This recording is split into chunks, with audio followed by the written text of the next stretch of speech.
Welcome to Terror in Tandem, a podcast about finding entertainment in the macabre, hosted by the knowledgeable and lovable Laura and Richard Mathiasen.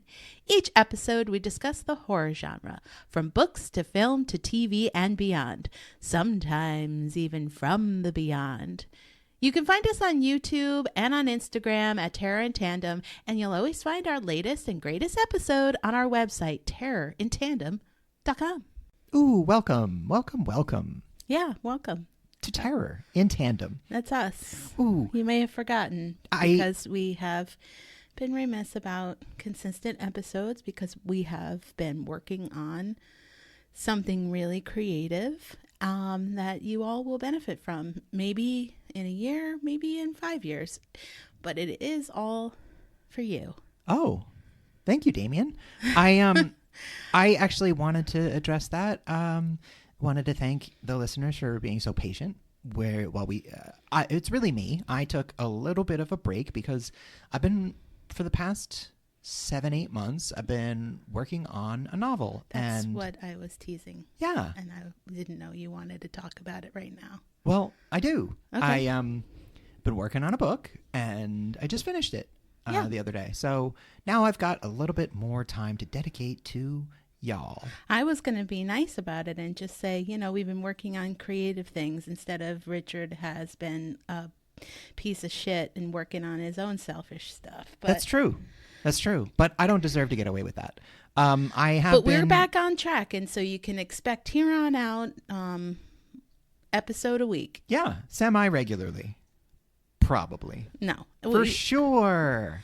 We've got lots of topics in the topics. So, plus we've been doing a lot of watching of things and reading of things, listening and to researching. Things, yeah, looking at things, touching things, being told to stop touching things, touching them anyway, getting kicked out of the museum.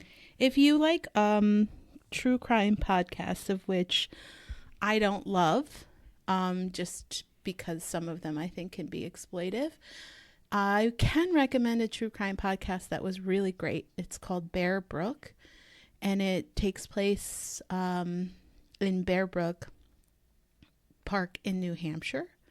So if you're on the East Coast, you want to listen to it. It's really well done, and it really unravels kind of this interesting decades-long mystery. I would give it a listen. Cool. Yeah. I've seen CinemaCon is going on right now, so there's a lot of fun news and stuff coming out. And my least favorite thing, which is we showed a trailer, but only here and not putting it online. I hate that. Come on. But there have been some cool trailers lately. The new Philip Howe Brothers movie, Bring Her Back, just dropped a teaser that is very, very good. Yeah, from the team that brought you Talk to Me. Yeah, excited about that. And the next sequel to Talk to Me is going to be Talk to Me, which is going to be the number 2, sorry. Ah, yes. Yeah, I love it when they do that in titles. Yeah, but it's so the same title. Clever. It's not Talk to Me, like T-O-O, no, Talk also to me. Yeah. Like you. Talk to Me too. Oh, T-O-O. You too. It's Talk number like nothing 2. Compares to you. Talk number 2. Yes. You. Understood. Me. Roman numeral 2. Comma T-O-O. R-E. Dreamscape. Didn't you miss us? I also the new Paul Thomas Anderson movie, One Battle After Another, looks really amazing. I can't wait for that. Very excited for all the up and coming fun stuff. Yeah, hopefully there's going to be some exciting horror this summer. We did not fail to give you a monthly recommendation every month so far. Yeah, so at least we gave you something to do while you missed us and sobbed into your pillows. Lots of new things in April. One of the books I recommended in April. I'm about to pick up from the library. I was going to ask, is it Buffalo Hunter Hunter? Buffalo Hunter Hunter by Stephen Graham Jones. Yeah. Very, very excited to read it. I have been reading an older collection of short stories. I mean, older, from like 2010 or something, by Laird Barron, Occultation. I've been reading. It's good stuff. Love that Laird Barron. And I rewatched The Outsider, which, Ooh. if you haven't watched it, it's a really great one-off series based on the book by Stephen King, because I miss Stephen King, and if you want to see what Holly Gibney Elphaba was up to before her skin turned green, it's a good chance. And next Sunday, The Last of Us Season 2 starts. Right. Mushroom Faces. So lots of stuff happening in April, and it's still just the beginning. Oh, boy, folks. Well, what are we doing, speaking of beginnings, today, beginning this episode? We're going to be talking about heroes and heroines of horror. Oh, fantastic. Yeah. Not every horror tale has one. No. That should be stated. In fact, the majority do not. Yeah. Yeah. No heroes here, folks, except for these people. And we're not going to talk about anti-heroes or anything like that. We're just going to go straight across the board. We're going to give you some character examples and what it all means. The quality is, and the deeds that make a hero, or a heroine, or anyone who's good. But I think the distinction should be made right off the bat between a hero and a survivor, like a hero and a final girl, because they're really not the same thing. So I would say, they're not the same thing, but they can be the same character. Yes, so especially if the character connects and you're looking to make a franchise out of it. So, yeah, I mean, they can be the same thing, like, because sometimes the hero lives. Yeah, right. The final girl or boy. Right. So, so I would say, one of the distinctions between, just like a final girl, like Laurie Strode, you think Jamie Lee Curtis, right? She battles Michael. She lives through multiple sequels. She even kills him a bunch of times. But I would argue, and I think you agree, that she's not necessarily heroic in what she does. She's really good at surviving, but she's often the only one that does. Yeah. And, if you count the latest trilogy, Halloween Kills and Ends and all that, she's kind of a fucked up grandma who, like, loses her daughter to Michael, like, in her revenge quest. And then, it's like all this horrible damage. So not super she's heroic. Being stalked by a serial killing monster, pretty singularly, although people that get in his way, he takes care of. And she's just ultimately trying to survive very selfishly, but just about survival, not about sacrifice or, trying to have specific courage. She's really just trying to stay alive. I think you see that a lot in like post-apocalyptic stuff, like The Last of Us. Is anybody who's made it that long into the story there are no heroes left, because in order to survive the horrors of the mushroom disease, you have to be kind of a bastard and a killer. So yeah, for sure. Yeah, there's like do what it takes. Yeah, there's definitely a line that can't be crossed, But speaking of which, why don't we get into some of the characteristics that do make a hero instead of all this talk about what doesn't? Why don't you go for it? Absolutely. So, like we mentioned, the distinction between a survivor and a hero. A hero is somebody who fights the evil or the antagonist to protect others, to stop the evil from hurting others, to save their friends. But like their motivation transcends the self. So I think in order to be considered for the hero category, your primary motivation has to be greater than your own survival. Meaning, like, you'll put yourself into harm's way deliberately just to rescue somebody. That could be kind of selfish, like it's your spouse, or completely altruistic, it's just a stranger you don't want to see get murked. Yeah, if you think about the early versions of heroes in like literature, it's really, kind of this noble quest of trying to do the right thing and make sure that you are being selfless in your pursuit of whatever quest is in front of you. So I think if we kind of apply that idea, it involves courage. If you think about Lord of the Rings, for example, who would you say the hero of that? Many heroes. The whole fellowship, by gum. But I guess Frodo. Yeah, I mean, also, there were people that led Frodo through some of the harder points so they could be showing heroism in those moments. But I guess at the end of the day, he's the true hero. They probably all are, all four of them. Yeah.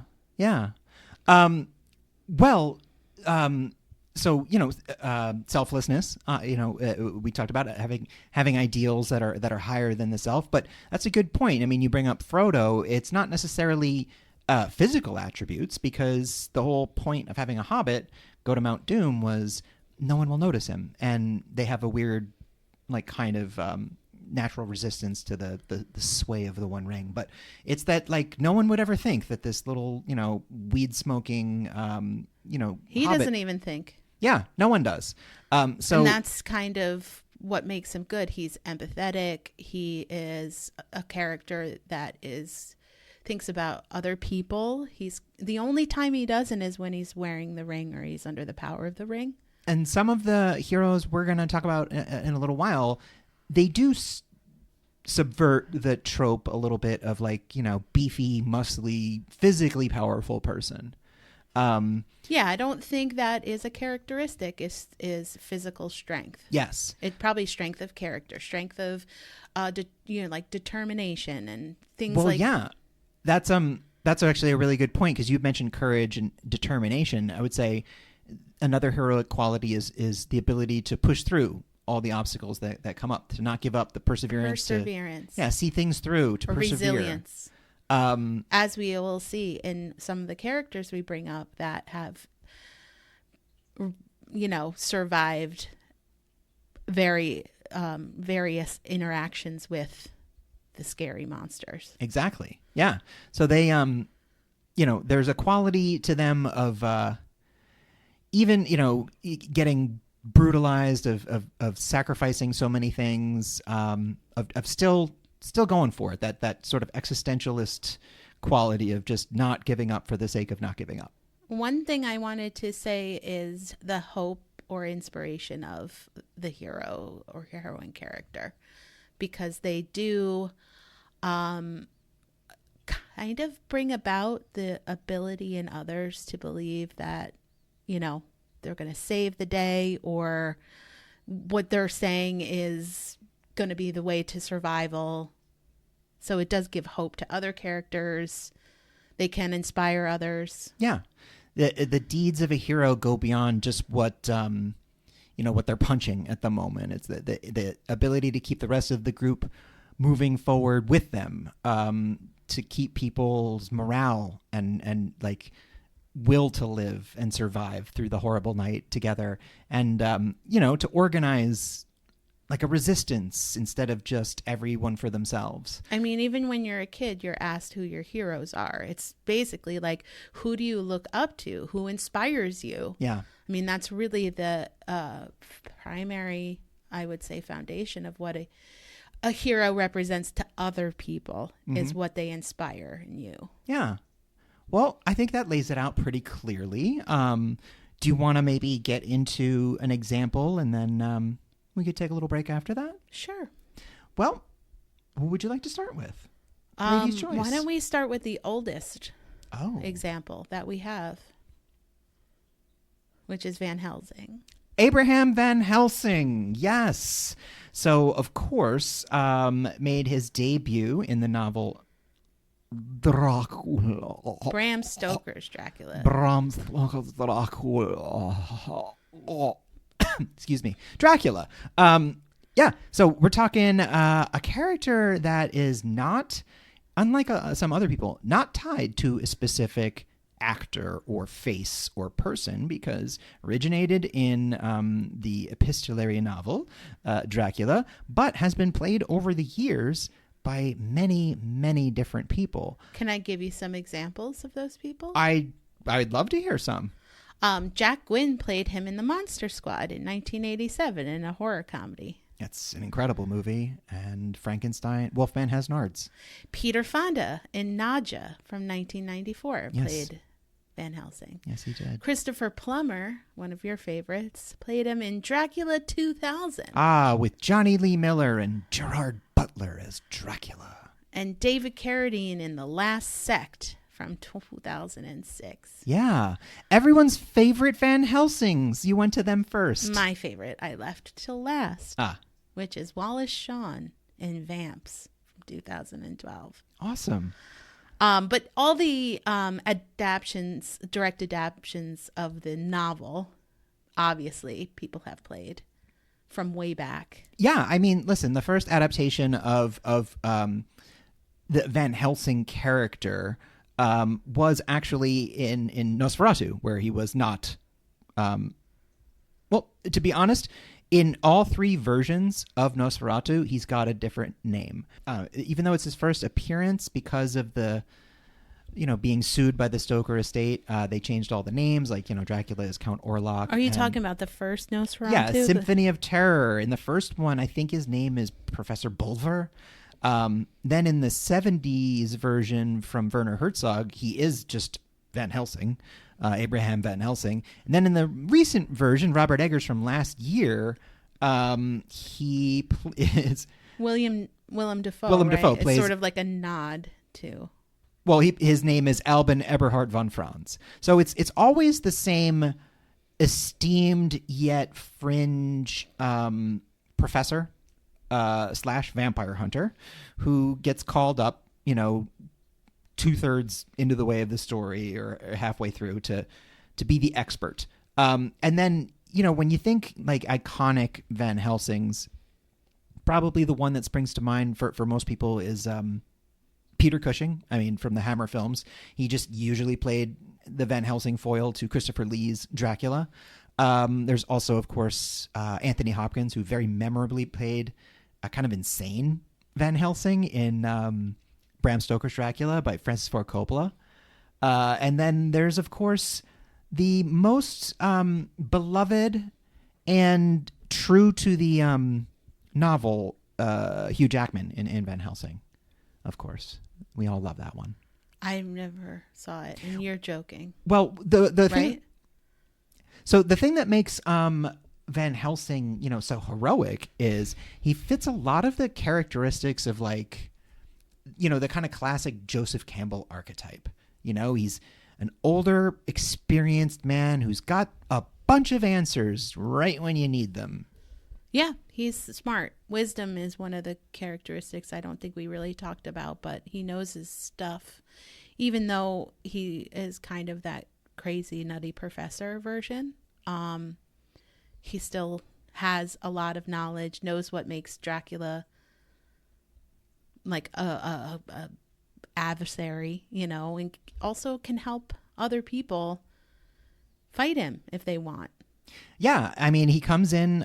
he doesn't always fight him directly, but he can help others fight him. No, that's the interesting thing about Abraham Van Helsing is he's not he's kind of a mess. In a lot of the adaptations, there are some that adapt him as kind of a drunkard.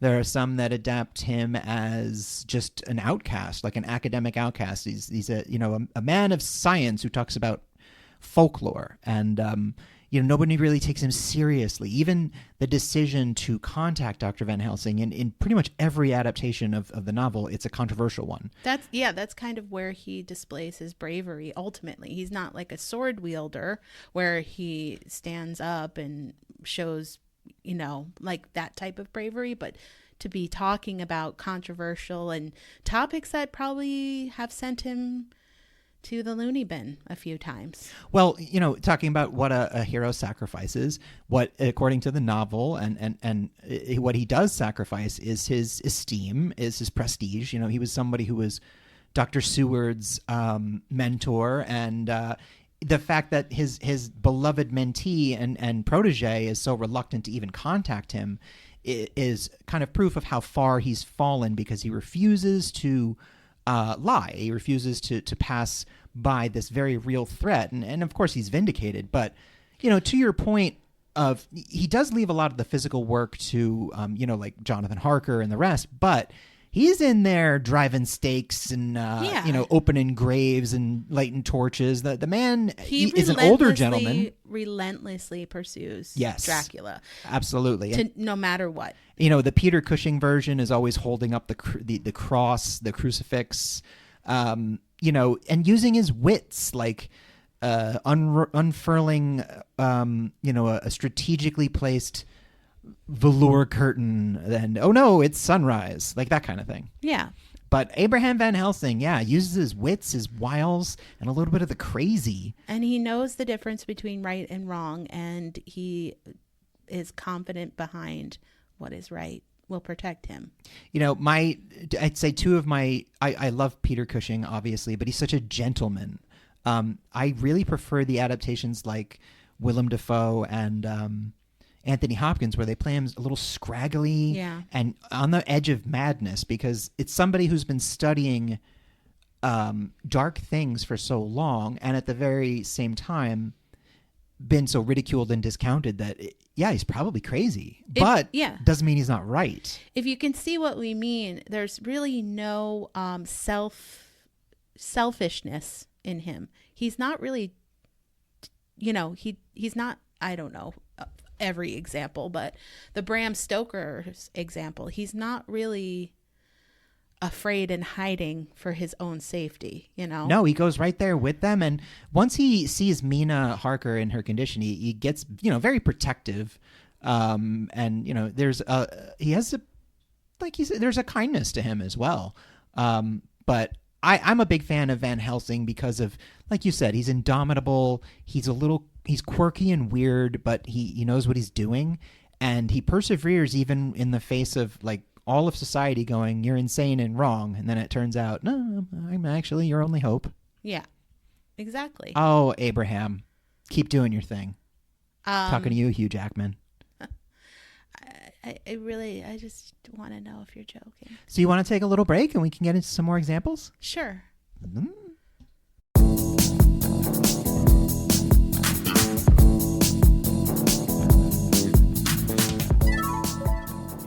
Picture this. It's a cold, rainy night. Your mom is sitting next to you at your bedside. You're feverish, tossing and turning, and just not quite feeling yourself. What's the one thing you know will make you feel better? Reagan's home-style pea soup. A recipe as old as time that's been unearthed and packaged for your own kitchen or cauldron. Blended to perfection, this easily digestible and regurgitatable soup will help you keep those demons at bay. With just a single serving, you will be satisfied and sanctified. With Reagan's home-style pea soup, you can be free from the pressures of the divine and stop filtering your true beliefs. Just let it all go. This is a fake ad for a fake product on a horror-themed podcast. We do not condone nor endorse possession or exorcism.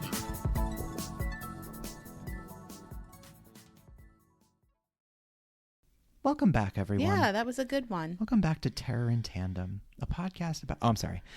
So, we talked about Abraham Van Helsing. Why don't we switch it up to maybe someone else? Another OG. I'm going to go with a hero that has had quite a ride. Began as an unlikely sort of everyman hero, and then turned into a genetically modified, ageless murder machine by the fourth movie. Of course, we're talking Ellen Ripley. Yeah. From the Alien, used to be a quadrilogy. Now I don't know what it is. There's so many. Well, but Ellen Ripley is only in the 4 that's right. films and always played by Sigourney Weaver. There are some video games, but we're not going to talk about that.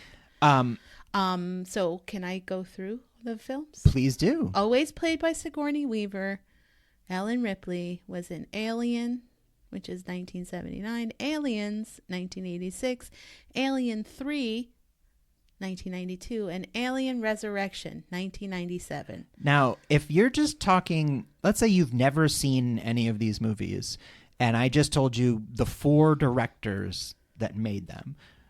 Ridley Scott, James Cameron, David Fincher, Jean-Pierre Jeunet. Fuck. That's a real lineup of people. This was David Fincher's debut, actually, Alien Cubed. And it's one of the better one, right? Not necessarily considered one of the better ones. One of the more troubled productions, certainly. Yeah. For my money, just stop watching them after the second one. Alien 4 is interesting because Jean-Pierre Jeunet is out of his mind. Yeah. Well, I stopped at the second. Ah. So out of artistic, creative expression and thumbs up-ery. Yes. So I knew that excellent thumbs upmanship. Third and fourth weren't going to be worth my time. You knew that right away. I did. I actually do kind of like Alien 3, even though it's a swing and a miss. It's got a lot going for it. So Ellen Ripley, go for it. You start. Do it. Now I'm ready. Go. Well, she is... You see her... I want to talk about her growth as character. That's a really big part of her arc. Because with Alien, and then as you progress through the subsequent films, it's not like her fear isn't present, okay? But she does overcome it because she starts to learn. She learns how to destroy, and she learns how to persevere. So as she becomes kind of the heroine through line of the Alien franchise, she also rids herself of some of those initial weaknesses, let's say. Not that fear is weakness, but you know what I mean. Things that aren't going to perpetuate her heroism. So I would say that her growth as a character and her resiliency and her ability to learn and then fight through. And she's really does rise up to kind of this idealized version of somebody who other people can look to guide them through. You know, she is an inspiring character to the other characters in all of the films. Especially in the second one. Yeah. What about you? Yeah. So, I mean, what's most interesting to me about Ellen Ripley is, so she starts out in the first movie. She is the XO for like a mining ship, a bunch of blue collar company, grunts, and they get called to a distress call, and none of these people no one's made contact with aliens that they know of. Like they're not ready for any of this. These are miners. They're like blue collar workers in space. So in that movie, she's like kind of a hard ass. She's second in command. She follows protocol. She's the one who insists on a quarantine that Ash breaks, and we find out why later. And she's afraid. She's just an employee, and the perfect killing machine has been loose. So she's fighting this thing with like an industrial welding tool, and like whatever she can get her hands on, and her wits. And she's terrified the entire time. She, almost immediately their captain gets taken out. So there's no leadership. It's on her. And she's got this unruly crew of like already disgruntled workers being like, what the fuck is going on? Yes, so she faces those odds, does not falter. No. And she's determined to protect everybody and survive. Yes. Now, she does survive, doesn't protect anyone. No. That's not necessarily her fault. But this is the movie, I would say, where she's... The real transformation for Ripley came when James Cameron took Alien and made it Aliens. And in this role, Ripley she's returning as the veteran. She's the only one who knows what these things do and look like.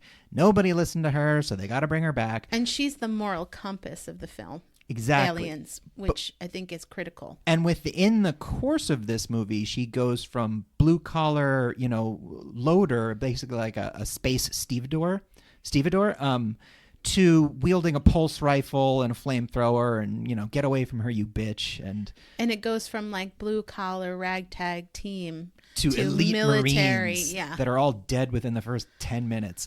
But her morale, like her moral compass here, in Aliens, like she refuses to let the company try to use the alien species to make money. Yep.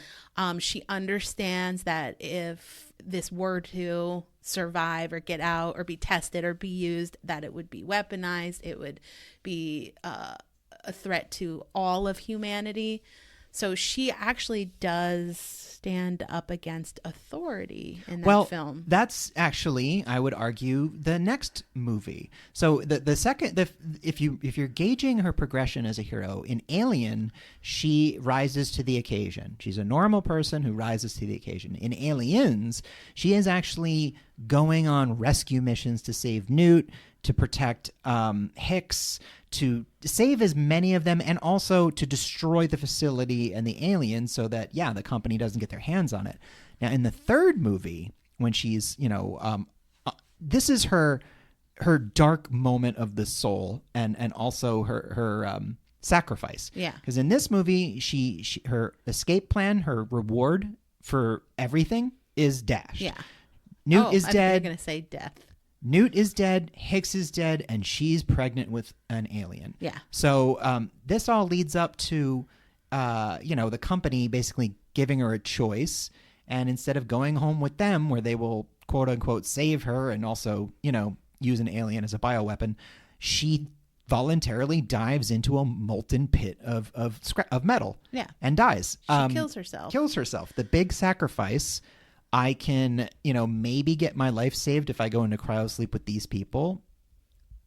But you know what? At this point, she's sort of accepted her fate that she's going to die. So she sacrifices herself. Now, bring us up to the fourth movie, Alien Resurrection. May I interrupt? Please do. Does Aliens end and Alien 3 pick up right at Aliens End? Well, so in between Alien 1 and 2, there's a 50-year gap where she's floating through space. Mm-hmm. In between Alien 2 and 3, not as long of a gap. They crash land on a prison planet. Okay. So she's not discovered so much as like it crash lands and Hicks is dead, Newt is dead, she's pregnant with an alien. Anyway, by the fourth movie, it's not so much Ripley anymore. She's a clone. Using her DNA 500 years into the future. She's not the first clone. She's not even the second or third. She's like the latest. That's what she sacrificed herself for. Yeah. So that they could create a war machine? No. So what they've done in Alien Resurrection is they've resurrected Ripley, but also spliced her DNA with a little bit of xenomorph DNA. So she has like acidic blood and she's got some powers, but in this movie it's really it's a fascinating thing because how human is she? Is she really Ellen Ripley at all because it's a clone? Are her decisions true to her original brain she's chemistry much decisions? In this iteration she's much harsher and colder. She does display the same heroic qualities, but not the same warmth or vulnerability that she had in earlier iterations because she's much more of a thing in this movie. But it proves her actions that prove that even with this much dilution between the original Ellen Ripley and this iteration of her, you still can't get rid of the core of Ellen Ripley, which is a self-sacrificing, heroic badass. And she even goes out of her way for Winona Ryder's and android character, and we all know Ellen Ripley feels about androids. Yeah. So it's interesting that in those four movies you get the hero's beginnings, the humble beginnings, rising to the occasion, becoming a badass hero, losing everything, falling down as dark as you can, sacrificing yourself, inexplicable resurrection, kind of like old. You want to know the story of another someone who went around saving people and came back to life after they were dead? I haven't heard. That's okay. It's probably not very popular. I can tell you, it's a little someone we know as Jesus Christ. Yeah, around my house, We call him Jesus Christ. I'm sure that was the inspiration for listen, the resurrection. anytime a hero comes back from the dead from Yeah. anything, there's a Christ analog. So, she's resurrected, and she stops again. The greed of companies trying to make this into a weapon. But it's kind of cool that over the course of these 4 movies, you get 4 different Ellen Ripleys that are also at the same time very much Ellen Ripley. Yeah, and she is a heroine. She does persevere. She does continue to fight the good fight, I guess you can call it. Mm-hmm. Even though the ends may not be exactly worth what we would think is the ultimate sacrifice of her, killing herself. These aliens still exist. She's not eradicating. No, I mean, that's not her goal. No.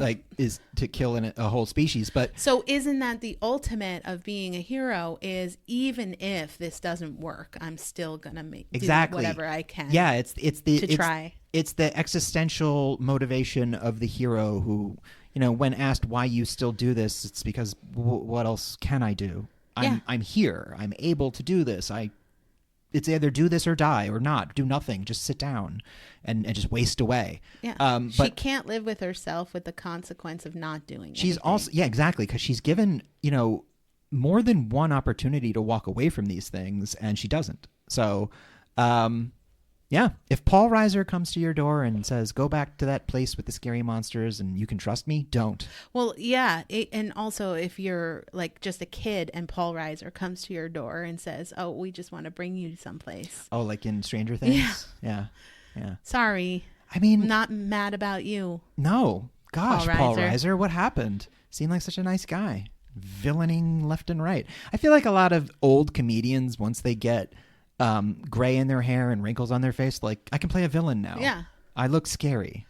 You want to go on to the next hero? This is just sort of a freewheeling fun episode, folks. Well, can you tell? I mean, we're going from one film group that Richard is obsessed with to another that he's obsessed with. So you'll hear his excitement level and his passion level. I mean, Van Helsing, fine. It was normal, just like me. The Alien franchise, passion raised. This, we're going to Ash Williams. Yes. Passion up there. Ashley Williams. Now, unlike the Alien franchise, the Evil Dead franchise has never had a bad entry. Ever. According to the biggest fan. So let me tell those entries. Evil Dead 2, Dead by Dawn, Army of Darkness, Ash vs. Evil Dead, multiple comic book iterations, even the 2013 remake by Fede Alvarez, and the recent entry by Lee Cronin, Evil Dead Rising. All of them bangers. Every fucking one. All of them. So, The Evil Dead, 1981. Evil Dead 2, 1987. Army of Darkness, 1992. Evil Dead, 2013, which he made a cameo. We're talking about Bruce Campbell. The Chin. Evil Dead Rise, not Rising. Evil Dead Rise in 2023, again, made a cameo. And Ash vs. Evil Dead, the TV show, of which he was very much involved, starting in 2015. But if we're just talking the Ashley Williams saga, it's the first 3 movies and the 3 seasons of the TV show. Yes. Because the other, it's different characters. Yeah. So different characters, but Ash Williams, who we are talking about, played by Bruce Campbell, made an appearance in every single one that I just mentioned. So all 5. And video game voicing, right? Oh, yeah. Yeah. There was an asymmetric 4-on-1, I think, game, multiplayer game. Also, the hit musical. Evil Dead the Musical, which we have seen. Yeah. We have seen. Ash Williams is very much a character. Another banger. Played by Bruce Campbell. Cabin in the Woods. So anyway, now this all began in 1978, you didn't mention, with the short film Within the Woods. That was eventually made into Evil Dead in 1980. Now, Ash Williams is another character that, like all good heroes, starts somewhere, ends up in a real different place. Now, the thing about the first Evil Dead movie is, in retrospect, it's pretty tragic.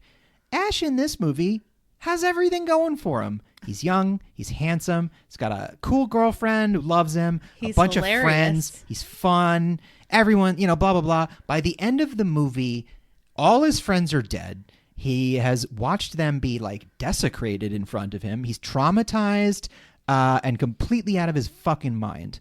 So by the second movie, they lean really hard into the comedy. The first movie, not so much. The first movie famously had people like gagging in the theater and, passing out. Yeah. Because it's pretty hardcore. So by the second movie, he's just like one of the Three Stooges. So what I want to say that's kind of unique in his hero journey is that throughout these films, he uses creativity and like kind of like MacGyverism to combat the Deadites and other threats that come along, and he improvises weapons, and he kind of comes up with his own strategy on how to eradicate or get rid of them. So he's really fumbling into this role of a hero, like unlikely hero. So, like I said, in the first movie, he's just like a young guy going to the woods to get laid. When they accidentally, summon some Sumerian demons, as you do, and then he's called to be like the defender of humanity, and he's just a dumbass. Like, he's just, by Army of Darkness, he works at like S-Mart, which is like, a big box store. He works in housewares. Yeah. And he's like a go nowhere dead end guy. He just wants to like party and drink and be rad. And they keep that up as he keeps getting older and older. Yeah. And by the time Ash versus Evil Dead comes around, he's like in his 60s. And he's only a hero in the context of him fighting this evil. Because that's the thing. Not in his regular life. For some reason, he's been told he's the chosen one. The only one who can fight this evil, but he's not great at it. He fucks up constantly. He constantly gets hurt. Constantly other people get hurt. He's a selfish, cowardly guy who constantly puts his neck out for people because he can't walk away. Like, he's got a good core to him. He's always putting himself out I'm gonna and putting himself in danger. And say that I don't think he's cowardly. I think he's not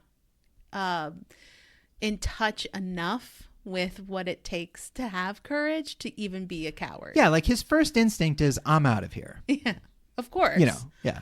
But that's like, not very heroic. But he doesn't. But the thing is, he's terrified. He's covered in blood. Yeah. He's just a normal guy. He's had to chop his own hand off, so he's wielding a chainsaw on his stump and a sawed-off shotgun, his boomstick, killing ancient evils that are fixated on him. The thing is, Ash is he's Frodo. He's the last person you'd expect or want to save the world, and yet he does it again and again, and at the expense of having any kind of life. No. I mean, he's in his 60s by the show, living in a trailer. He's a total loser. He's never had a real relationship. He's pathetic. I think he's accepted his fate, though, after the second movie, that he is the one that he is going to have to constantly be brought in to do this. Kind of. Reluctantly, but still. He's always pretty upset when it happens. He ends up getting shot through time, and he goes through a lot. Like, his life is pretty awful.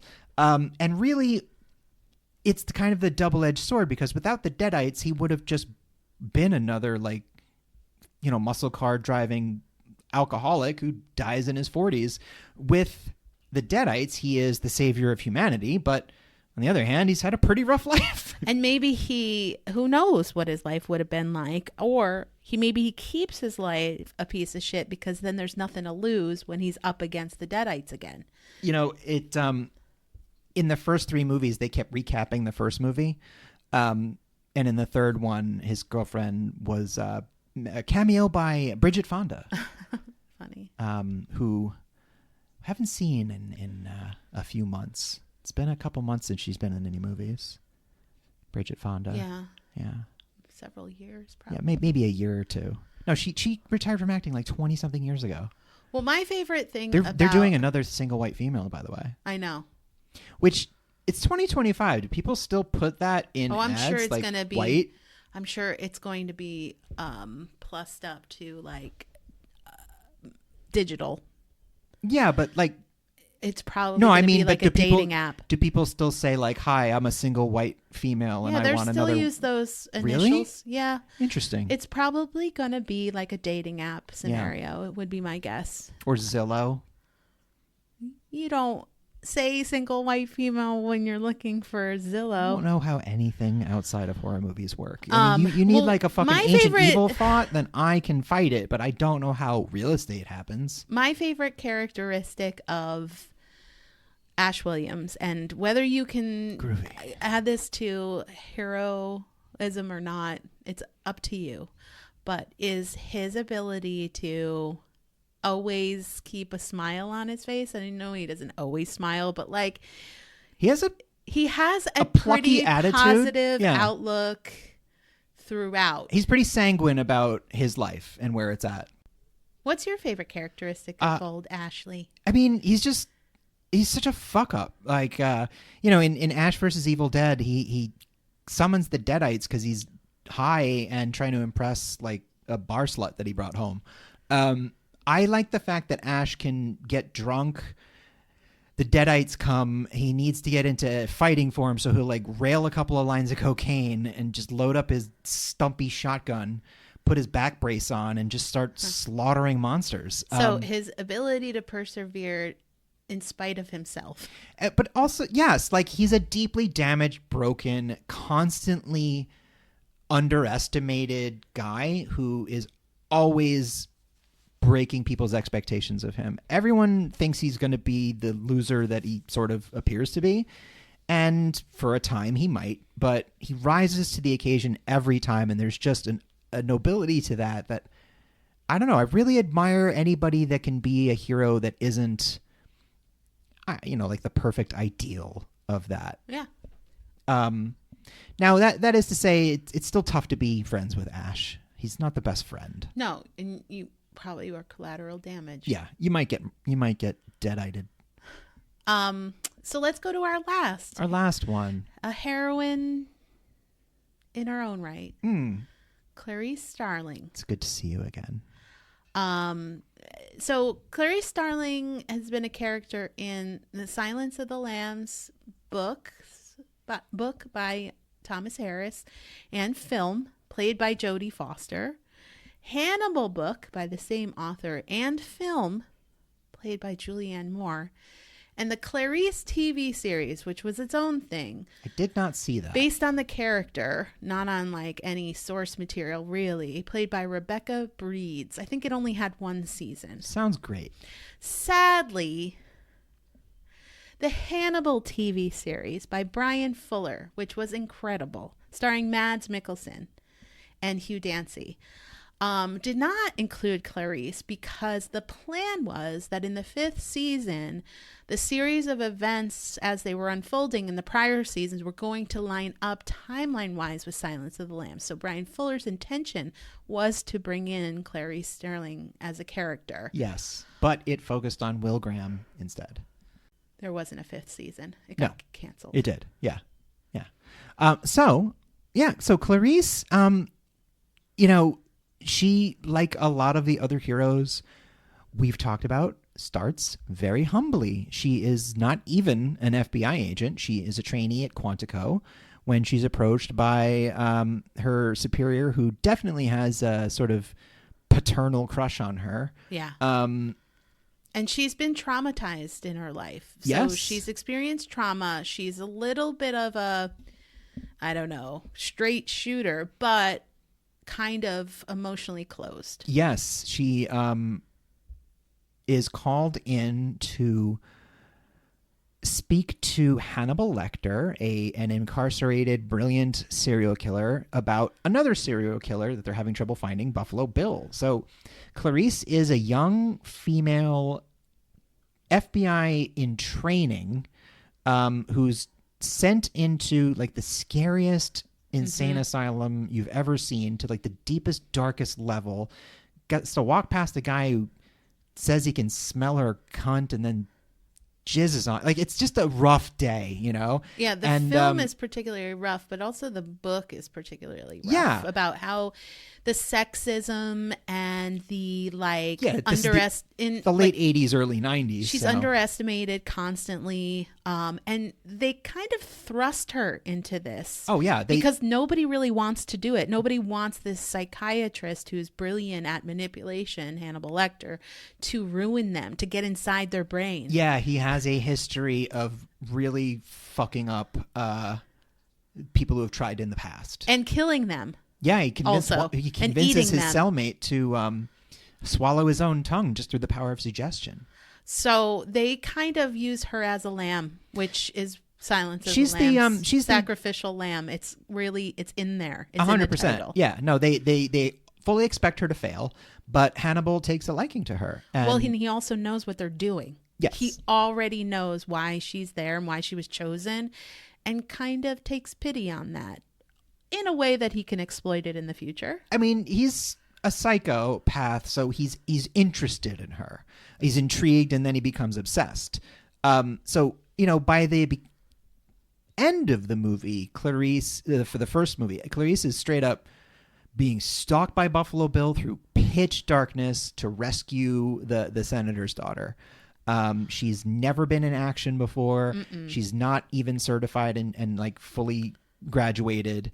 This is her first ever assignment, and you know it's all done in POV in night vision, so it's very scary and I'm pretty sure they filmed it that way and captured Jodie Foster's real fear in those scenes, because you can see how ill-equipped she is. She's reaching out in front of her, stumbling through. Yeah, she doesn't know like how to really check the points of a room, things like that you only learn after being part of police organization for a while and doing lots of investigations. But that next to the opening of the second time we see Clarice and Hannibal, and she is straight up shooting a drug kingpin and then catching the baby she was carrying and wiping AIDS blood out of its face in a fountain. It's fear. It's like from she's a like regular super agent. Human person to super agent. Yeah. And also, she's Julianne Moore now. One of the things, though, that's really never faltered is her moral duty. Like, that's why she was called to the CIA in the first place. FBI, sorry, in the first place. And why she kind of never lets go of the pursuit of this evil. And she does keep Hannibal Lecter in her back pocket. Oh, yeah. So she essentially is using him to kind of position herself in a way where she becomes the one that Hannibal will go to until it comes a time where he needs to be captured again. Well, the thing is, by the end of the first movie, and she graduates from Quantico, having taken down Buffalo Bill, it's like her career is made before it started. So in the second movie, she's like a high-powered special agent, and Hannibal Lecter's been on the lam all this time, but he has not forgotten about her, and it becomes much more.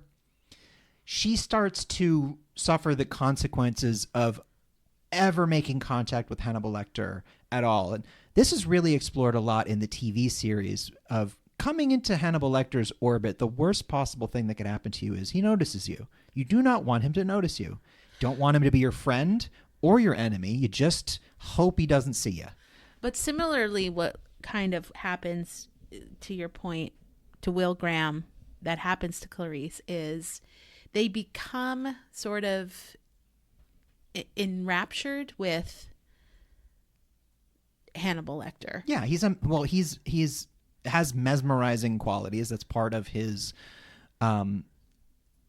allure, and also how he gets his victims. And I think Clarice Starling finds a way to kind of use that relationship to a certain extent until, he kind of leaves into the night and then comes back, I guess, for revenge. I mean, by the end of the second movie, he has kidnapped and brainwashed her, and she's like his slave now. Yeah. So it doesn't end great for her. But Clarice's heroism, it comes in the fact that she is the Frodo. I mean, and especially so beautifully portrayed by tiny little Jodie Foster, who is just this little thing thrown into a world of monsters, like the worst of all possible monsters. She has her little southern accent that she can never quite get rid of. Her, as he says, her cheap shoes.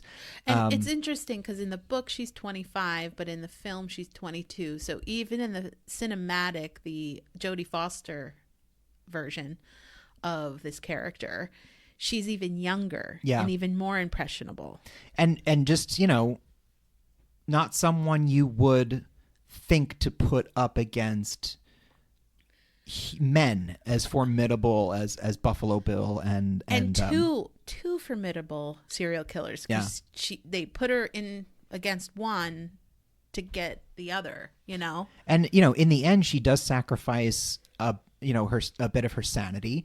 She sacrifices a normal life because Hannibal becoming a part of her life later in her career, it comes back. Yeah, she definitely takes that chance by not saying he's called me, trace this phone. Yeah. So eventually she's like participating in her own undoing. That's the other thing about heroes is they don't often get a happy ending. Sometimes, maybe in older movies, but lately, being a hero, it's rough. Old Ashley Williams has a heck of a life. Yeah. Ellen Ripley gets chest bursted and then resurrected and has a weirdly intimate moment with an bipedal alien offspring. Anyway. But Clarice, she is willing to sacrifice her own safety. She is dealing with the trauma, seeing her dad have a violent death and still go into law enforcement and still want to be around killers, people who perpetuate these crimes. And I'll listen, I will just throw it out there. If I walked down a hallway to interview somebody and someone threw cum on my face, I'd call it a day. I'd call it a day. I would call it a career. Yeah, I would be like, I'm done. We're done here, folks. Well, give me a desk job, please. Fool me thrice. But, just because she's vulnerable and afraid doesn't mean that she doesn't push herself, which again is the ultimate. So we hope that you enjoyed our little tip of the hat to the heroes and heroines of horror. Thank you, heroes and heroines, for dying in a blaze of glory so little soft survivors like us can make it out the back. And I'm sure you all have your own version, so feel free to think about how they make you inspired to as always battle feel horror. Free to think about things. That's what we say at Terror in Tandem. Oh boy. Bye everybody.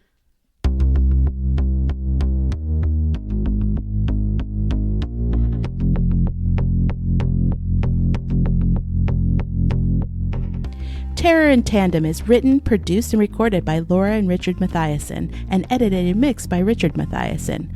Our theme was written and performed by Carrie Denver, and all other music was written and performed by David Suspanic. All opinions expressed on this podcast are our own and should be taken as such. Thanks for listening, and please remember to give us a like, a review, and subscribe wherever you get your podcasts. See you next time. We're stabbed.